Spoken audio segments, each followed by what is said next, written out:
오늘의 말씀은 출애굽기 1장 8절에서 14절 말씀입니다. 다 찾으신지를 읽고 봉독해 드리겠습니다. 요셉을 알지 못하는 새 왕이 일어나 애굽을 다스리니 그가 그 백성에게 이르되 이 백성 이스라엘 자손이 우리보다 많고 강하도다. 자, 우리가 그들에게 대하여 지혜롭게 하자. 두렵건대 그들이 더 많게 되면 전쟁이 일어날 때에 우리가 대적과 합하여 우리와 싸우고 이 땅에서 나갈까 하노라 하고 감독들을 그들을 위해 세우고 그들에게 무거운 짐을 주어 괴롭게 하여 그들에게 바로를 위하여 국고성 비듬과 라합셋을 건축하게 하라. 그러나 학대를 받을수록 더욱 번성하여 퍼져나가니 애굽 사람이 이스라엘 자손으로 말미암아 근심하여 이스라엘 자손에게 일을 엄하게 시켜 어려운 노동으로 그들의 생활을 괴롭게 하니 곧 흙 옮기기와 벽돌 굽기와 농사의 여러 가지 일이라. 그 시키는 일이 모두 엄하였더라. 아멘. 자, 오늘 따라합시다. 무엇이 보이는가? 다시 한번 무엇이 보이는가? 오늘 말씀의 제목입니다. 오늘 본문을 통해서 무엇이 보이는가? 우리 방송팀은 무선 마이크 하나를 좀 준비해 주셨다가 우리 같이 말씀을 나눌 때 좀 사용할 수 있도록. 무선 마이크 있어요? 있으면 준비해 주시기 바랍니다. 이따가 전달해 달라면 전달해 주시면 될 것 같아요. 자, 우리 민혁 들어가 있어서 안 보이잖아요. 우리 민혁이 교회 언제부터 나왔어? 태어날 때부터 나왔어요. 모태신앙이거든요. 모태신앙인데 벌써 이렇게 커가지고 드럼도 치고. 우리 민경이는 언제 처음 우리 백석교회 처음 나왔죠? 중학교 1학년. 중학교 때. 그때 교회 나올 때 느낌 기억나요? 네? 귀찮았어요. 귀찮았대요. 우리 앞에 미숙이는 교회 언제 나왔죠? 마이크 좀 줘봐요. 네? 6학년 때 나온 것 같아요. 네, 초등학교 6학년 때 나왔네. 초등학교 6학년 때 나올 때 우리 미숙이 담당했던 교사가 지금 있나요? 혹시 미숙이 처음 이렇게 케어했던 미숙이 어떤 모습을 기억하고 있는지? 예? 시집 갔다고? 그 사모님이 제가 기억이 잘 날 것 같아요. 그렇죠? 사모님, 우리 미숙이 처음에 기억나요?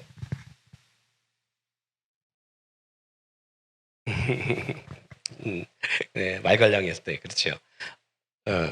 그 뒤에는 찬양이는 교회 언제부터 나왔죠? 우리 교회 처음 발들게 된 게? 예, 우리 처음, 예. 여기 말하는 그렇죠. 거죠? 초등학교 4학년이었던 걸로 기억해요. 4학년 2학기. 4학년 2학기 때.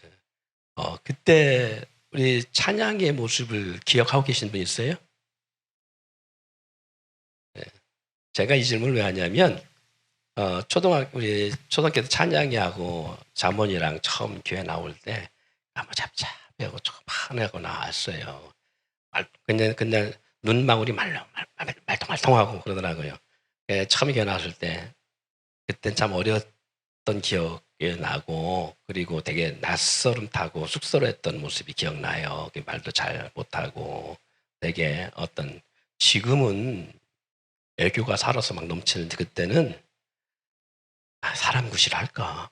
그렇게 보일 만큼. 우리 미숙이 처음 교회 나올 때 저는 기억을 하고 있거든요. 처음 교회 나올 때 우리 미숙이는 잘 먹었어요. 거침없이 먹었어요. 줘도 부족해서 더 먹었어요. 참 어린 모습, 그런 모습들인데 지금은 그 모습을 제가 말씀드리는 것이 아니라 그때 당시 때 우리 미숙이가 자라서 교회에서 이렇게 찬양을 하고 교회의 중추적 역할을 감당하고 이 찬양의 자문도 마찬가지고 우리 여기 지금 민혁이도 마찬가지, 다 마찬가지입니다만은 우리 민혁이, 고은이, 교환은 여기 없지만 어쨌든 이 친구들이 초등학교 아니라 3살 때, 4살 때 신방을 가면 막 그 신방 상위에 막 올라오고 막 성경책 막 해집어 놓고 막 그랬던 친구들이에요. 정말 철부지. 그러다가 초등학교 들어갈 무렵에는 우리 태준이 군대에서 제대했는데 신흥동 교회에서 신흥동에 있을 때 사거리 있을 때 얼마나 말썽을 부리던지 막 돌을 거기서 오수주소다가 막 교회 밑으로 막 돌을 집어 던지고 막 혼내키고 막 나중에 TV 보다가 서로 싸우고 이것 본다 저것 본다 싸워가지고 제가 TV 번쩍 들어가고서 막 주차장에 막 집어 던지고 막 그랬어요. 그랬던 친구들이 지금은 커갖고 이렇게 교회에 든든한 우군이 되어 있잖아요. 그죠? 교회 일을 잘 감당하고 있는 청년들이 되어 있는데 그래요. 부부간에도 우리가 마찬가지 가정에서 마찬가지고요. 한번 좌우를 한번 옆에 있는 분 부부간에 있지 않고 다 떨어져 있으니까 그냥 좌우에 있는 분 보세요. 없으면 뒷사람을 좀 보든지 뭐가 보이는지 무엇이 보여요? 무엇이 보일까요? 여러분 부부간 서로 상대를 볼 때 무엇이 보이는가? 우리 저 마이크를 우리 김용호 장로님한테 좀 줘보실래요? 남편으로서 아내를 볼 때 뭐가 보이나? 딱 눈에 보이는 게 있을 거예요, 그죠? 예전에는 아니 지금 현재 눈에 보이는 거로 이렇게 예전에 거 하지 말고 지금요? 예, 지금 뭐가 보였는지 뒤통수밖에 안 보여요. 뒤통수밖에 안 보여요. 얼굴 본 지가 꽤 됐는가 봐요. 네. 얼굴 봤을 때 뭐가 보였어요? 좀 이렇게 애처롭다라는 생각이 좀 들고 그래요. 요즘은. 눈에 보이는 게 아니라 마음이 보이네. 네, 그러면 우리 이정희 권사님 줘보세요. 마이크 좀. 권사님은 남편 장로님 뭐가 보였는지 뭐가 보이는지. 먹는 것만 보여요. 먹는 것만 보인답니다. 자, 그러면은 우리 그 옆에 김옥선님 권사님한테 좀 마이크를 줘보셔요. 우리 남편 된 김용수 장로님 뭐가 보여요? 살아보려고 열심히 노력하는 거는 보여요. 점수 달라고 많이 애를 쓰시네. 자, 우리 그 장로님한테 줘보세요. 남편 줘보세요. 뭐가 보이는지. 자, 아내를 볼 때 뭐가 보여요? 저는 두 가지가 보이는데요. 예. 하나는 김옥성 권사의 눈이 보여요. 예. 그러면 또 하나는 무서움이 보이고요. 그래요. 그래요. 감사합니다. 발표해 주셨어요.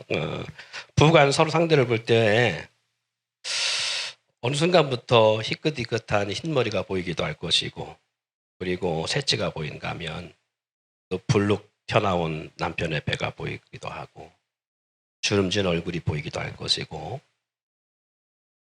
어느 순간 보는 순간 나를 과거에 힘들게 했던 지난날의 모습이 보이기도 할 것이고 상처 주었던 모습 또 그런가 하면 아프게 했던 모습들이 상대의 눈을 통해서 상대를 보면서 보이기도 할 거예요. 딱 보는 순간에 아유 그렇게 보이는 순간에 인상이 써지고 뭔가 말하고 싶다가도 말을 하지 않게 됐을 때는 지난 과거의 그런 모습들이 남편을 통해서 또 아내를 통해서 보이기 때문이 아닐까. 또 자녀들을 바라보면 무엇이 보일까? 부모 입장의 자녀를 볼 때 말 안 듣는 모습 아니면 부쩍 자란 모습 어쩌면 그렇게 지 아버지를 꼭 빼 닮았는지 어쩌면 지 엄마를 꼭 빼다 닮았는지 그런 모습이 보이기도 할 것이고요. 이런 집에 딱 들어가면서 제일 먼저 보이는 게 뭐예요? 현관문을 딱 열고 들어가면서 집에 들어가면서 늘 유독 들어오는 게 있을 거예요. 그죠? 무엇이 보이는지 흐트러진 신발 단정되어 있지 못한 저는 제일 먼저 보이는 게 그게 보여. 집에 딱 들어가면서 막 신발이 이렇게 제대로 안 놓여져 있는 막 그냥 그래서 제가 발을 디딜 곳이 없는 상황이 딱 되어지면 제가 한마디 합니다. 신발도 제대로 놓지 못했다고. 왜냐면 밟게 되잖아요. 그냥 밟고 무심히 지나갈 수도 있는데 밟게 됐을 때 그게 저한테 그게 유쾌하지 않더라고요. 그래서 신발을 밟게 되면 상대방도 밟히는 듯한 느낌이 들어서 그래서 신발을 좀 간지러이 도둑질하는 도둑놈들이요. 그 집에 들어갈 때 이 집은 맘 놓고 털어야 되겠다. 아니면 이 집은 조심해 털어야 되겠다. 어디서 제일 먼저 그걸 결정하냐면 현관에 신발을 보고 결정한대요. 몰랐죠? 신발을 보면서 신발이 단정하게 놓여 있으면 이 집은 상당히 조심해야 되겠다 하는데 신발이 들어있으면 이 집은 뭘 털어도 모르겠구나 이런데요. 근데 그게 맞는 것 같아요. 털리고서도 모르잖아요. 언젠가 제 차가 한번 털렸어요. 3일 만에 뭐가 털렸는지 알았어요. 3일 만에. 그 정도예요. 뭐가 털렸는데 분명히 없어졌는데 뭐가 없어졌는지 몰랐는데 3일째 나와서 내 시계가 없네? 그때 알았어요. 그럴 수도 있는 것처럼 그럴 수 있답니다. 예, 그런 모습이 보이기도 하고 가족 사진이 보이기도 할 것이고 쓰레기 가득 차 있는 쓰레기통이 보일 수도 있고요. 아니면 반겨주는 집에서 기르는 반려묘가 제일 먼저 보이기도 할 것이고 각자 보는 게 다를 겁니다. 그렇겠죠? 직장 가면 뭐가 보이나요? 여러분 직장이나 사업장에 가면 내가 삶의 현장에 가서 볼 때 제일 먼저 보이는 게 뭐예요? 무관심한 동일한 환경들이 보일 수도 있고요. 환경에 매여 있는 자신의 모습이 보일 수도 있고 어떻게 보면 그건 제 얘기도 합니다. 주일에서 예배 말씀 전하게 딱 올라오는 순간에 이 자리가 쫙 보여요. 보이는 순간에 마음에 오는 게 있겠지요. 언제 부흥되나 뭐 이런 것도 있을 수 있을 것이고 빈자리가 많네. 오늘은 누구 안 왔네. 이 친구는 언제까지 안 올 건가 이런 것도 보일 수도 있고 여러분의 모습을 보면서 많이 자랐구나. 아니면 오늘따라 왜 얼굴에 힘이 없을까? 안목의 권사님, 장로님은 이런 모습이 볼 수도 있을 것이고요. 그렇죠? 여러분도 마찬가지일 것입니다. 여러분의 삶의 현장에 가면 먹고 살기 위해서 오늘도 또 이 자리에 나와서 내가 바둥거리는 자신의 모습을 볼 수도 있고요. 또 그런가 하면 늘 변하지 않는 그 환경의 모습들이 보일 수도 있고요. 그래서 그 환경 속에서 이런 생각도 할 겁니다. 내가 돈만 있으면 당장 때려칠. 내가 돈만 있으면 지금 난 여기서 당장 내가 벗어날 것이다. 뭐 이런 생각도 할 수 있어요. 그렇죠? 그렇다면 한 번 더 물어보겠습니다. 질문하겠습니다. 내 인생에, 내 앞날에, 내 앞길, 내 미래 무엇이 보입니까? 내 인생의 앞날, 나의 미래에 무엇이 보여요? 지친 모습? 만족할 수 없는 환경의 매인 모습? 어쩔 수 없이 끌려가고 있는 나 자신의 사람이 끌려갈 수도 있고요. 우리 막내 아들이 요즘은 입에 한숨을 달고 살아요. 휴, 빨리 때려치든지 내가 발을 딸 때려치리라. 그런 모습을 제가 보면서 그게 보기도 하는데 여러분 우리 아들만 그럴까요? 우리들 모습은 그런 게 없어요? 어쩔 수 없이 끌려가는 내 모습. 어제와 오늘이 다르지 않은 또 내일도 다르지 않을 것 같은 나의 그 모습. 희망 없는 그래서 아무 생각도 없이 그냥 아침을 맞이하고 저녁을 또 맞이하고 그 다음날 아침을 맞이하고 또 그 저녁을 맞이하는 그런 모습. 그런 모습.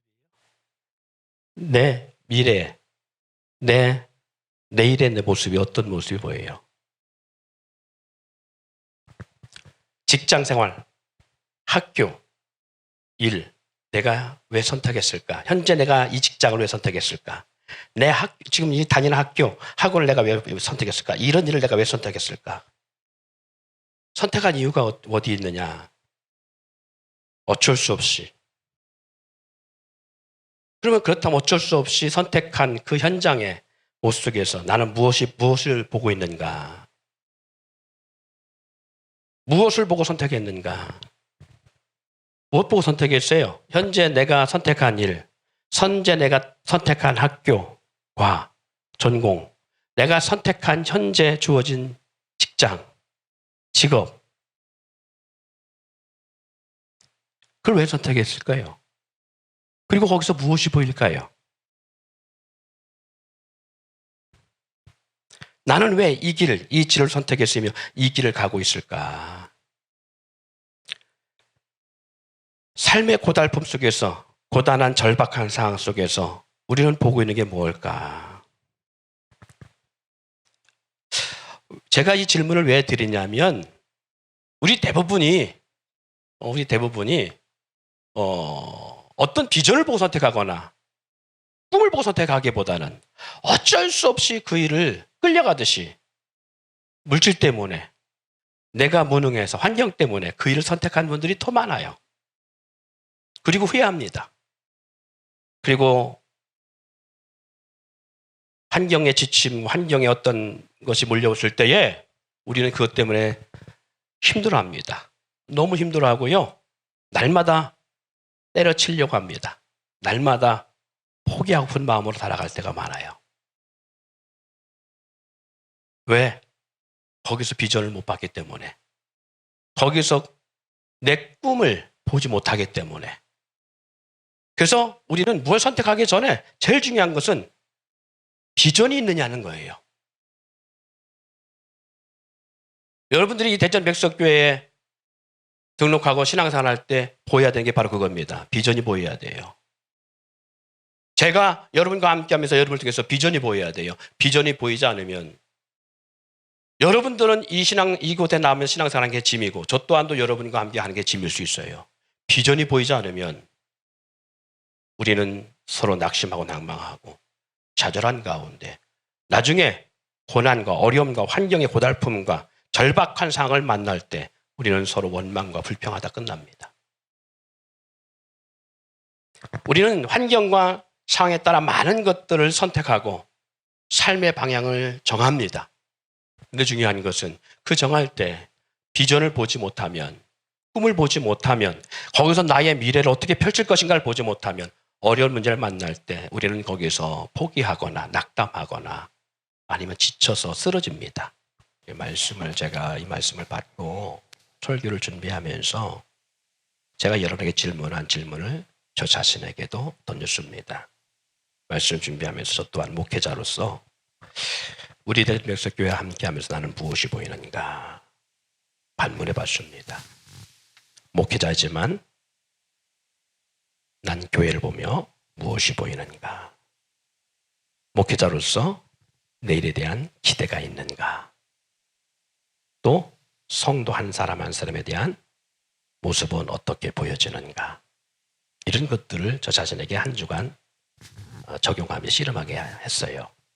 빈자리 가득한 예배당에서 과연 나는 무엇을 보고 있는가? 무엇이 이 빈자리를 보면서 보이고 있는가? 또 무엇을 보았는가? 하나님이 저에게 왜 이 말씀을 준비케 하시는지를 이 말씀을 준비하면서 알게 하시더라고요. 자, 이제 우리 작년부는 출애굽기 1장 8절 14절 말씀을 한번 눈으로 보시기 바라고요. 우리 다음 세대 학생 청년들은 출애굽기 3장 6절로 12절 말씀을 성경을 찾아서 보시기 바랍니다.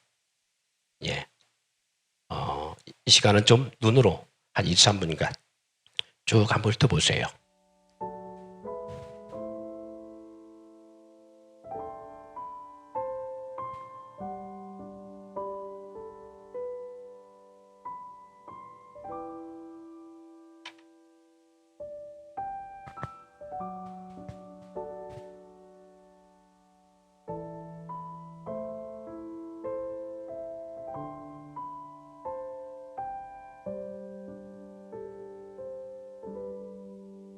자, 대충 보셨지요?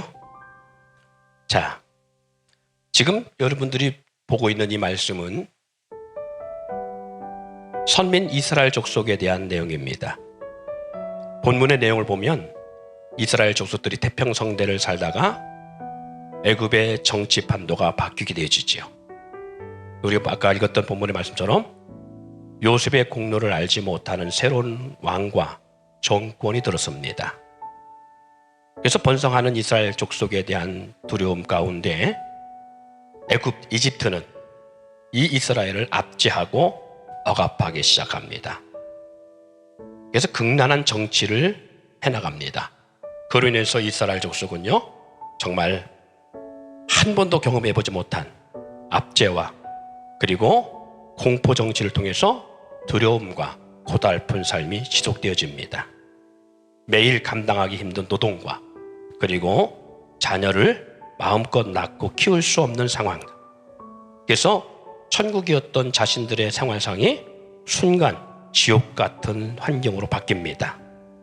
이처럼 극난한 환경과 박해, 내일의 평안을 기대할 수 없는 절박함과 언제 위협과 또 죽음의 위협이 자신들에게 들을지 모르는 가운데 떨고 있는 이스라엘 백성들의 모습이 그려질 수 있습니다. 자, 이제 제가 장년부한테 질문을 던집니다. 여러분이 읽었던 상황의 말씀을 통해서 무엇이 보여요? 여러분들이 이스라엘 백성이라는 입장에서 지금 보고 있다면 이 본문의 말씀 속에 보이는 게 무엇이죠? 무엇이 보이고 있나요? 야, 우리 김웅기 장로님, 무엇이 보여요? 이 본문 속에는? 아니, 지금 이스라엘 백성, 이 본문에서만 보일 수 있는 게, 본문에서는 지금 이스라엘 백성이 어떤 것이 보여요? 그렇죠. 감독들을 위해서 무거운 짐, 괴로워할 수밖에 없는 그 절박한 상황. 그리고 그들이 일할수록 더 엄한 일의 축제, 이런 것들. 어려운 노동으로 인해서 생활을 괴롭게 하는 그런 것들. 절박한 상황들. 무엇을 어찌 할 수 없는 상황이 현재 보여지는 것일 것입니다. 자, 그럼 다음 세대인 여러분 학생 청년들에게 다시 반문합니다. 출애굽기 3장 16절부터 12절 속에는 무엇이 보이고 있나요? 자, 우리 고은이 무엇이 보였어요? 거기에 본문 속에는 어떤 내용이 되어 있어요?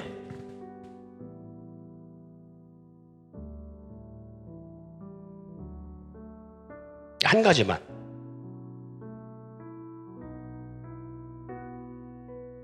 아름답고 광대한 땅, 꿀이 흐르는 땅,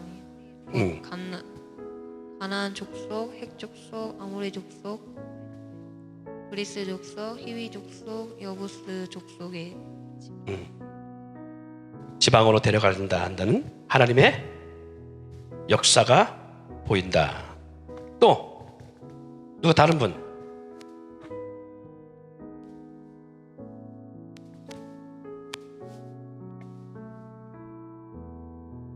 우리 미숙이 뭐가 보여요? 아무것도 안 보여?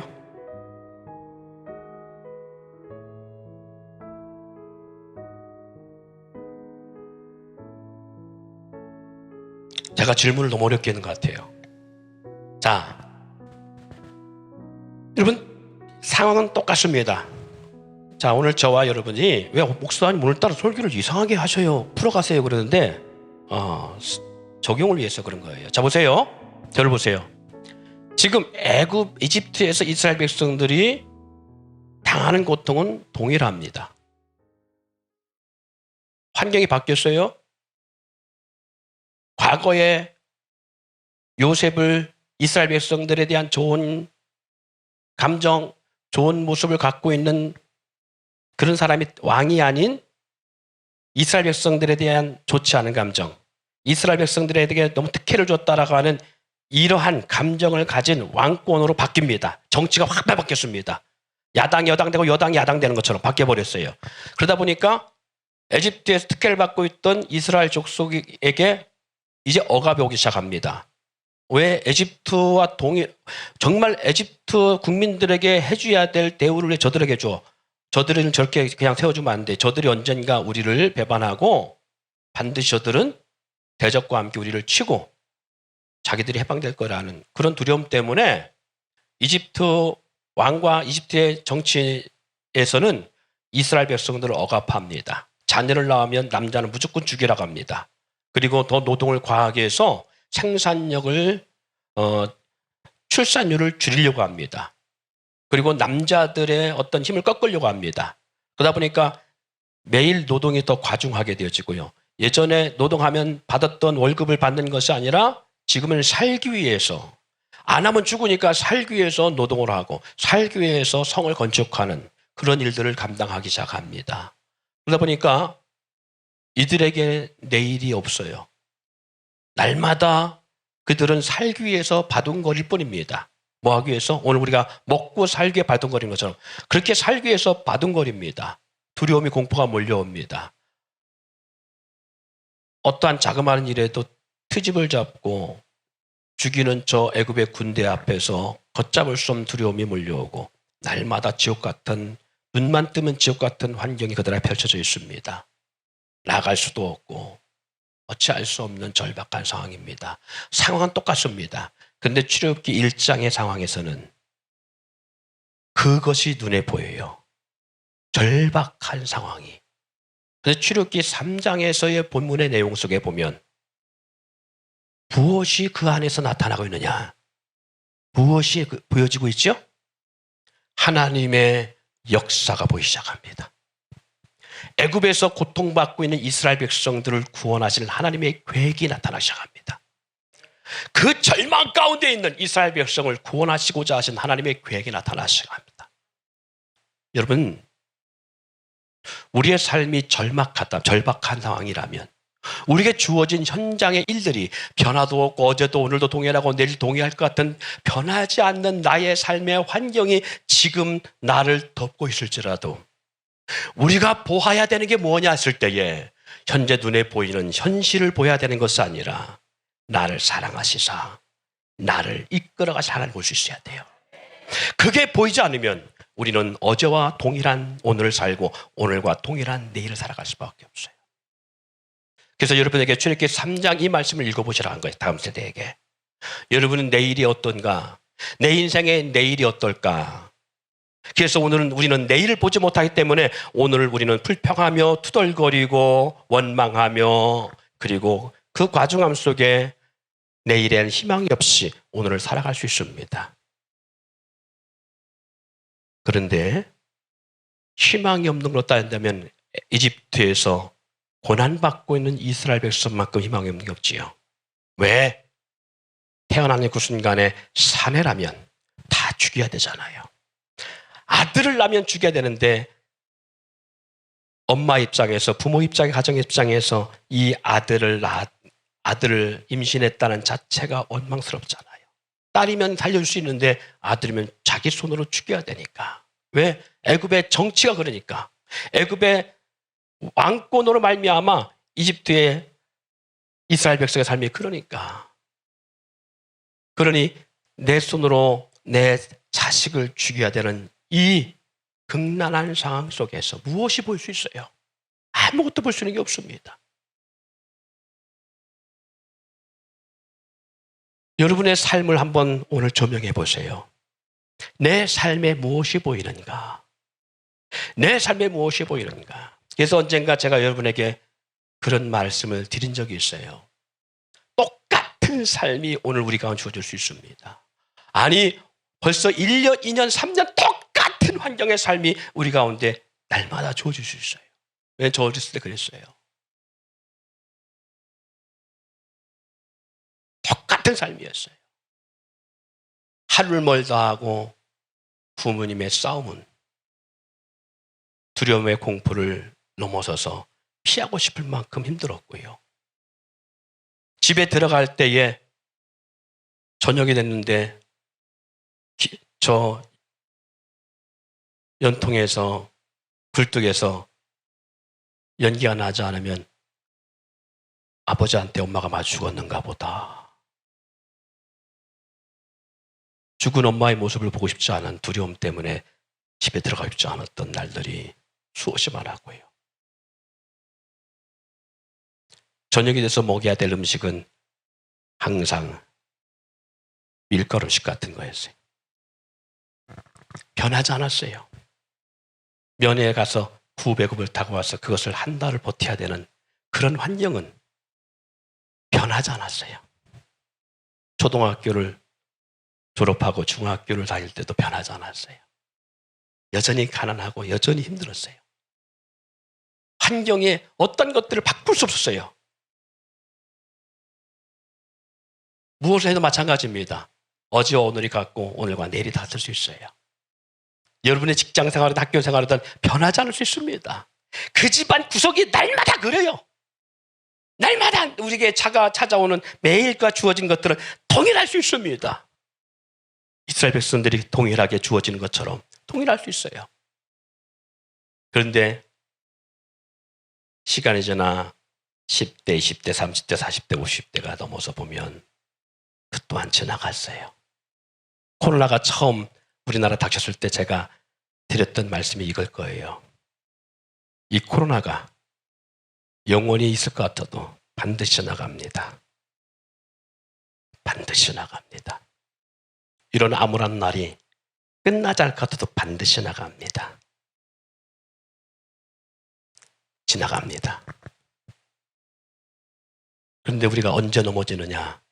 지나가지 않을 것 같고, 끝나지 않을 것 같고, 내일이 오지 않을 것 같고, 이런 삶이 날마다 지속될 것 같은 그러한 삶이 나를 짓누를 때에 우리는 그때 넘어지고 그때 좌절합니다. 그때 어차피 인생하고 자기 인생의 어떤 희망보다는 절망으로 자신의 인생을 치부하기 시작합니다. 그런데 이스라엘 백성을 통한 하나님의 역사는 그렇지 않았습니다. 그들이 눈에 보이는 것은 날마다 지옥 같은 생지옥 같은 날이지만, 그러나 그 지옥 같은 날이 깊어질수록 하나님은 그들을 통한 놀라운 계획을 이루어가기 시작하십니다. 이게 하나님의 놀라운 역사입니다.